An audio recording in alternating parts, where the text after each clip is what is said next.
Starting.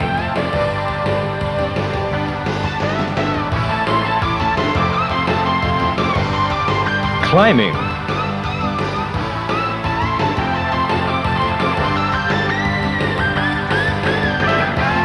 High-speed driving.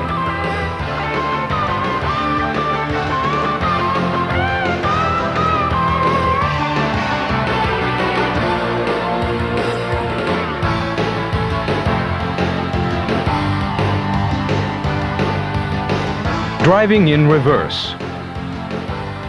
Automobiles must change their driving power depending on various running conditions. A converter is necessary to connect and disconnect the engine power efficiently from the driving system and transmit the engine torque to the driving wheels.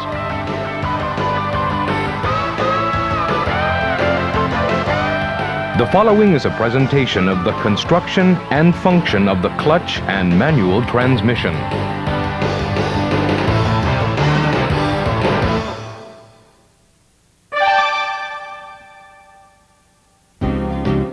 The flywheel and the clutch cover on the engine side are united by bolts. Inside the clutch cover, there is a pressure plate which pushes the clutch disc against the flywheel, usually by a diaphragm spring.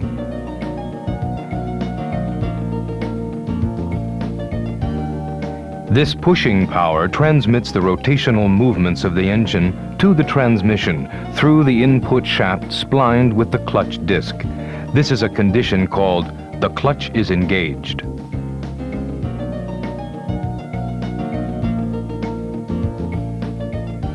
When the power pushing the pressure plate against the clutch disc is lost,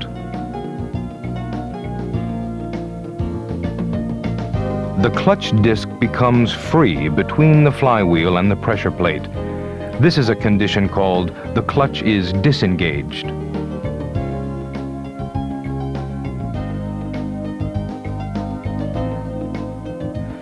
The clutch that is now being pushed is the type which disengages when a pushing force is applied to the small end of the diaphragm spring. There is another type to release the pressure plate using a pulling force by reversing the fulcrum and the action point of the diaphragm spring. Compared with the pushing type, the pulling type allows a bigger release lever ratio A to B. Accordingly, the bigger pushing force against the clutch disc does not make the operation of the clutch pedal heavier.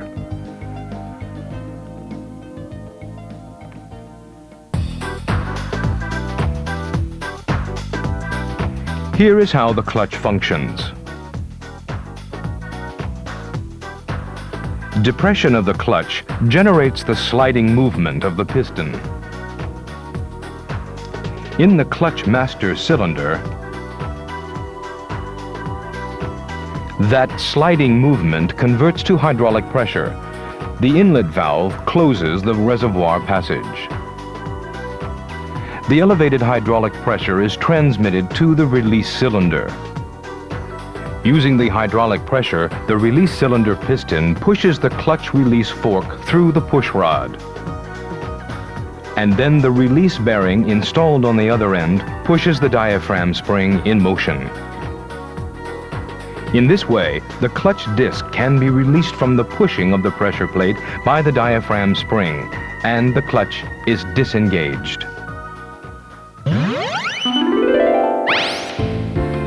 Here are general explanations of 4 problems found in on-vehicle inspection: clutch disengaging problem, clutch slips, clutch engaging problem, and unusual sounds or noise. First, put stoppers under the wheels.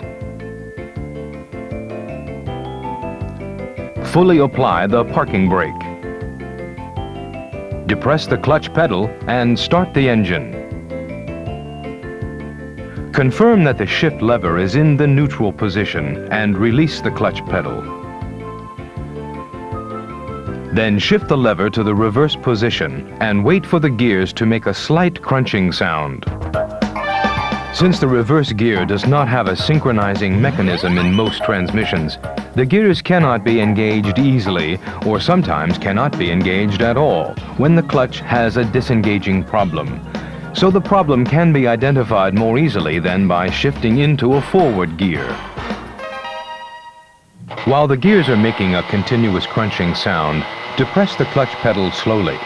Never try to shift by force at this time. As the clutch pedal is further depressed, if the continuous crunching sound stops and the gears shift smoothly, the clutch has no disengaging problem.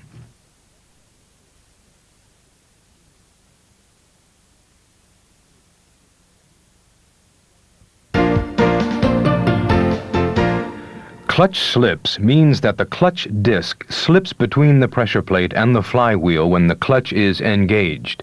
If the clutch slips, the engine power cannot be conveyed sufficiently to the transmission. Here is the inspection procedure.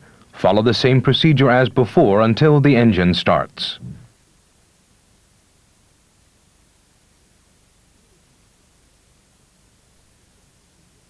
Shift the lever to the low gear. With the engine idling, release the clutch pedal slowly. The clutch is not slipping if the engine stops at this time. Never test for a prolonged time, as this test could overheat the clutch.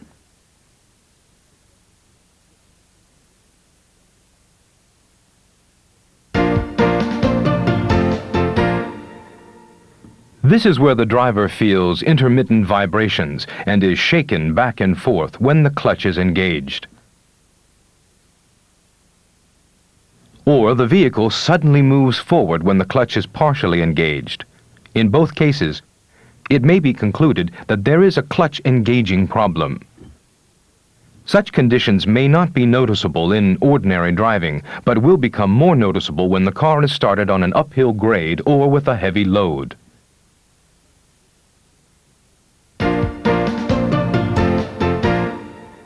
Unusual sounds or noises may be heard from the clutch when it is depressed or released. Put stoppers under the wheels, depress the clutch pedal and start the engine.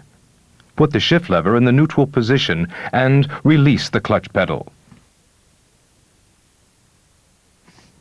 Depress the clutch pedal again. And repeat, both slowly and quickly, to check the presence of unusual sounds from the clutch. If unusual sounds or noises are heard, check to see if they come from either the clutch or the transmission side.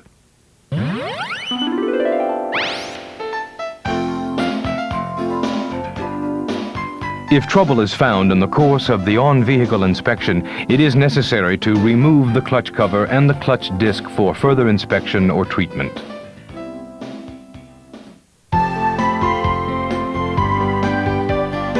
Here are the basic procedures to follow in removal and installation. Put match marks on the clutch cover and the flywheel. And then set the crankshaft pulley holding tool.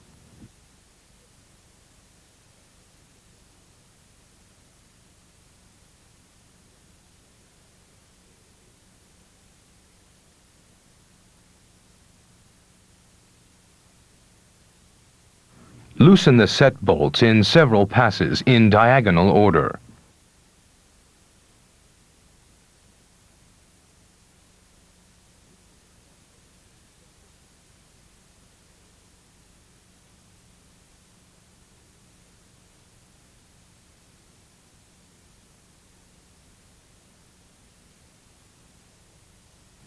Remove the clutch cover carefully so as not to drop the clutch disc.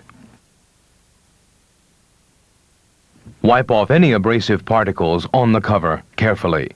Remember, keep the clutch disc facing, the pressure plate and the flywheel free of oil or other foreign matter.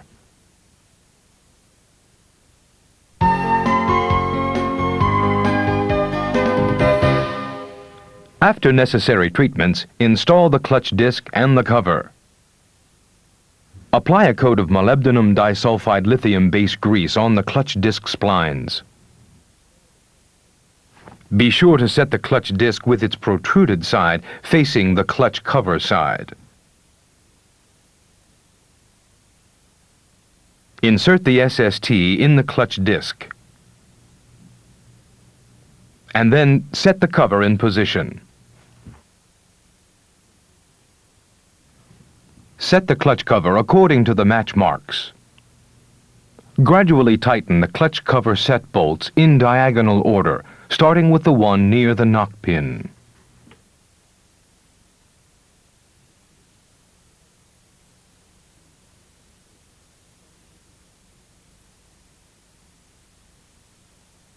Before completely tightening the bolts, move the SST in all directions to make certain that the clutch disc is right at the center. Tighten the bolts to the specified torque.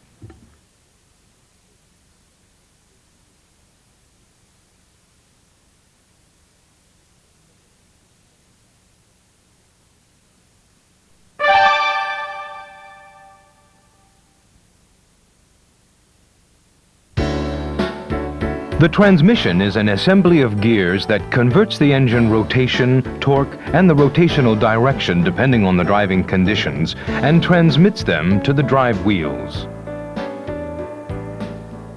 This is a demonstration using simple models. Two motors with the same power representing the automobile engine pull the weights.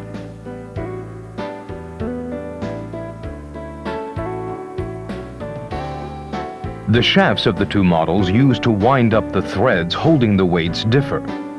This difference corresponds to that of the number of gear teeth of the transmission. The one with less teeth does not show any significant work. On the other hand, the one with more teeth lifts up the weight slowly due to the bigger torque it can generate.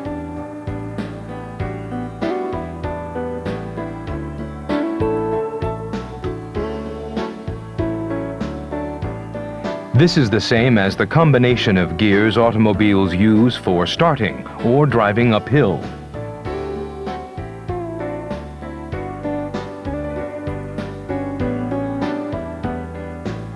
Now, relatively light weights are used. Both models are doing their work, but the one with less teeth can lift up the weight faster. Such combination differences allow automobiles the speed range from low to high.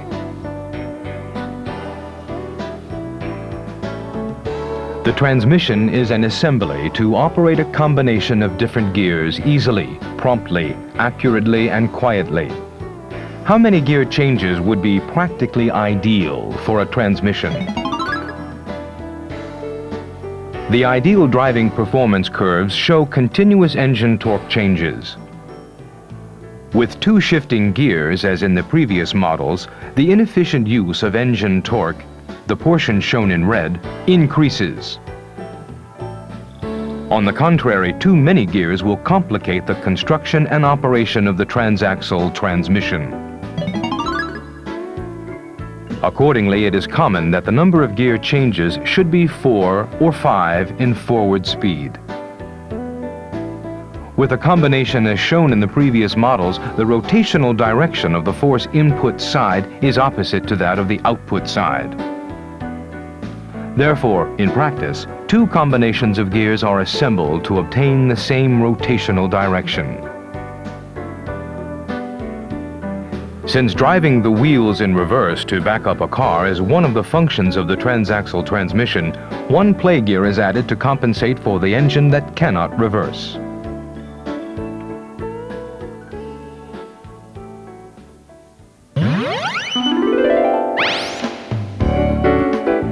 Manual transaxle transmissions may be mounted either transversely from side to side or longitudinally from front to back.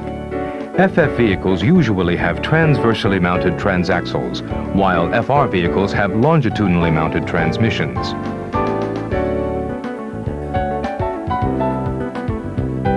The following is an explanation of the simple construction and function of the powertrain of W58 4FR vehicles. To observe the gears better, the input shaft side is on the right of the screen. From the first to the fifth gear, except the fourth, power is transmitted along the input shaft, main drive gear, counter gear, respective gears, clutch hub sleeve, and output shaft.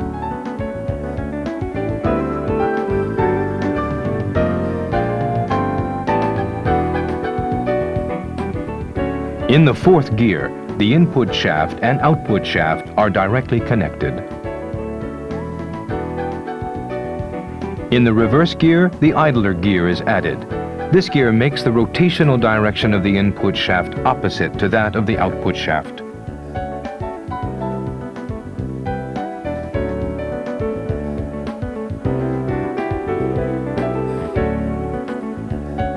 The C50 transaxle for FF vehicles has different characteristics compared with the W58 we have just seen. Its differential is incorporated to make it smaller. The input shaft and output shaft face the same direction. Shift changes can be made by a wire in the remote control system. In the powertrain, there is no equivalent of the counter gear in W58. Now, here is a brief look at the powertrain of C50. In the first and second gears, power is transmitted from the input shaft, respective gears, clutch hub and sleeve, output shaft, and then to the differential. In the third, fourth, and fifth gears, power goes from the input shaft, clutch hub and sleeve, respective gears, respective drive gears, output shaft, and to the differential.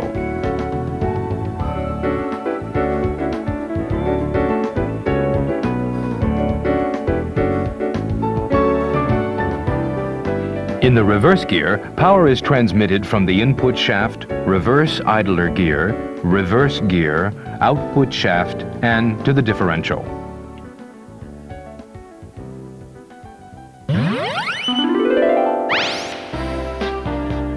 During gear shifting, two gears which rotate at different speed need to be meshed smoothly.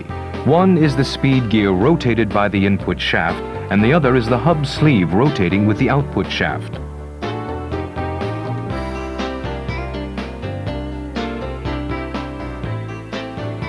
Synchromesh mechanism was designed to bring the two working gears closer to each other, using friction to synchronize their circumferential rotational speeds to achieve easy meshing.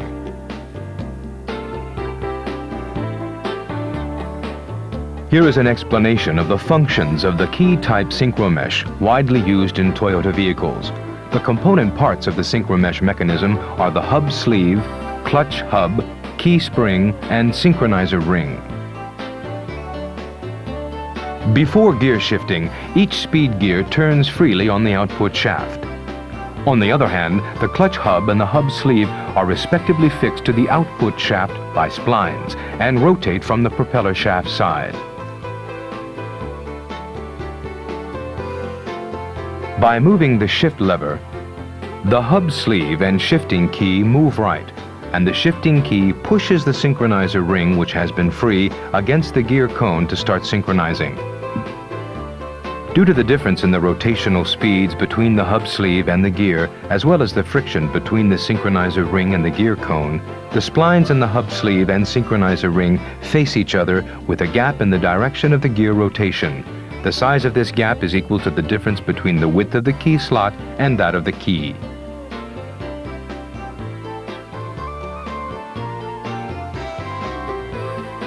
Move the shift lever further. The hub sleeve rides up onto the projection of the key, and its spline tip pushes the synchronizer ring against the gear cone even more strongly. The friction generated by this action enables strong synchronization. Now the rotation speeds of the hub sleeve and the synchronizer ring are equal. The splines of the hub sleeve, which could not mesh with the synchronizer spline because of the gap, can now move smoothly and mesh with the gear splines and transmit the engine power. The speed gears and the spline inside of the hub sleeve have tapered teeth to prevent the transmission from jumping out of gear.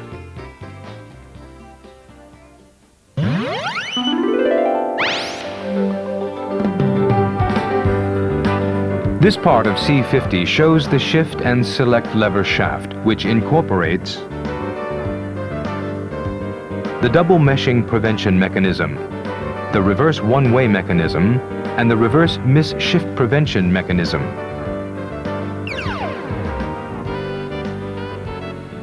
The reverse one-way mechanism controls the reverse idler gear to move only when the transmission is shifted into reverse.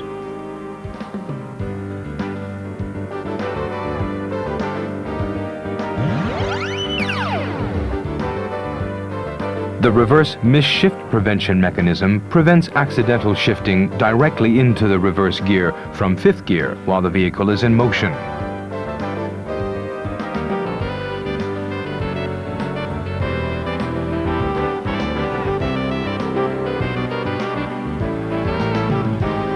The double meshing prevention mechanism prevents possible shifting into two gears at the same time.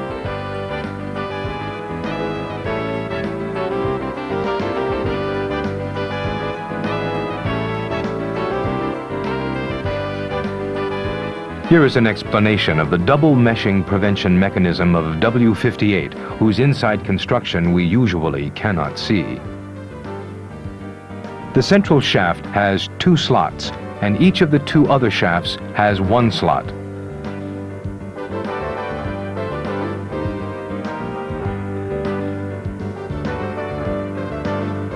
An interlock pin is inserted between the two slots facing each other. With the neutral gear position, there is a gap between the central slot and the interlock pins. When the central shaft moves up, the two interlock pins are pushed out and inserted into the slots on both sides to lock. Similarly, when the shaft on either side moves up, the pushed interlock pins lock the other two shafts in position. This is how the double meshing prevention mechanism works in W58.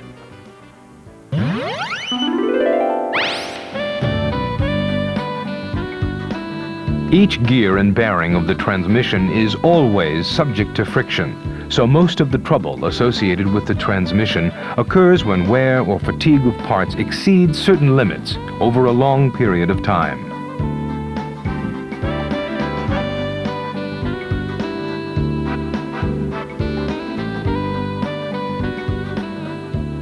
No matter what the problem is, identify the trouble using the driving test, and then proceed with disassembly and inspection, checking the parts suspected to be the cause of the trouble.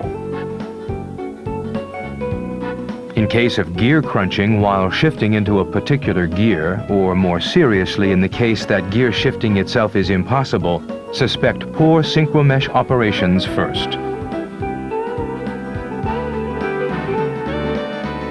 Here are brief procedures of disassembly and how to inspect.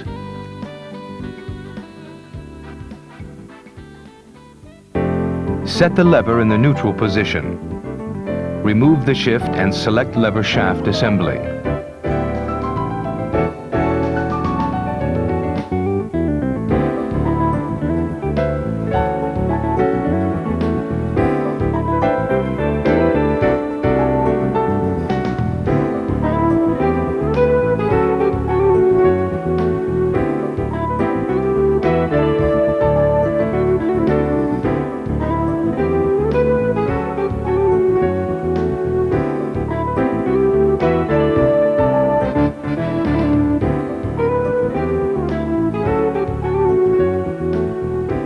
To prevent the shaft from turning, engage two gears.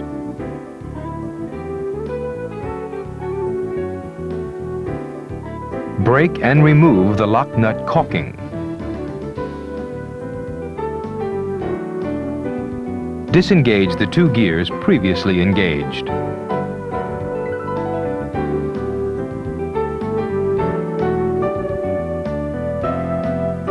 Using two screwdrivers of the same length, tap out the snap ring of the fifth gear in this way.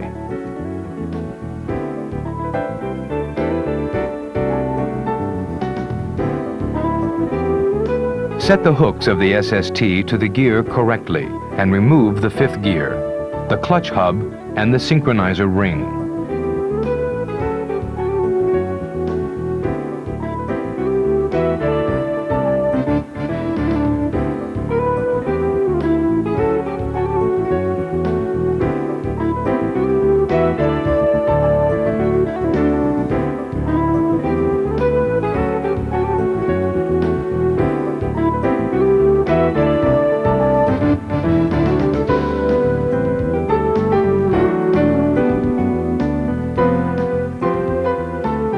Before disassembly, do not forget to measure and record the thrust clearance of each gear.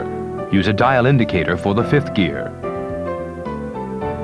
As for the other gears, use a thickness gauge to measure the thrust clearance. In each measurement, check the thrust clearance around the entire gear circumference.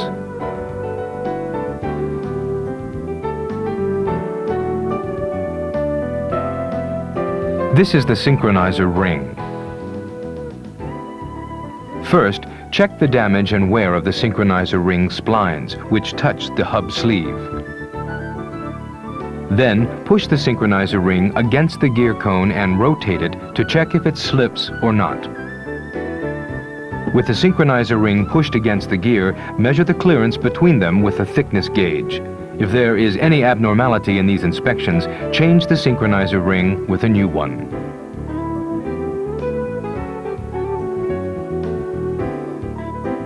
Wear of the projection in the middle of the shifting key that pushes the synchronizer ring against the gear,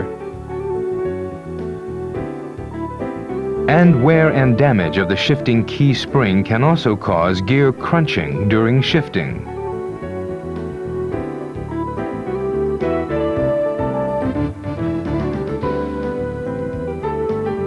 Measure the thrust clearance between the shift fork and the hub sleeve.